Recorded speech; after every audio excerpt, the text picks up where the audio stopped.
ஏழுமலையானுக்கு முடிக்காணிக்கை தரும் வழக்கம் எப்படி உண்டானது தெரியுமா?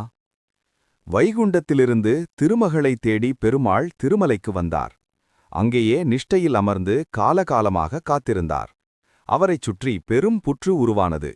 பெருமாளின் பசியைப் போக்க பசு ஒன்று அந்த புற்றில் பால் சொலிந்தது. குறிப்பிட்ட அந்த மாட்டிலிருந்து பால் குறைவதைக் கண்ட அந்த மாட்டின் உரிமையாளர் காரணத்தை அறிந்தார். அதனால் புற்றை கோடாரியால் வெட்டினார். பெருமாளின் திருமேனியில் காயம் ஏற்பட்டது. பெருமாளின் திருமேனியில் இரத்தம் வழிவதைக் கண்ட கந்தர்வ இளவரசி நீழாதேவி காயத்தில் மருந்திட்டார். பெருமாளின் தலையில் காயத்தால் நீங்கியிருந்த முடியிருந்த பகுதியில் தன்னுடைய கூந்தலை வைப்பு மூடி சரியாக்கினார்.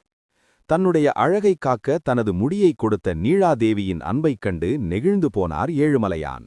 இந்த கலியுகத்தில் எவரொருவர் தனது முடியை காணிக்கை அளித்து வேண்டிக் கொண்டாலும் அந்த வேண்டுதலை நிறைவேற்றுவேன் என்று பெருமாள் வாக்களித்தார்.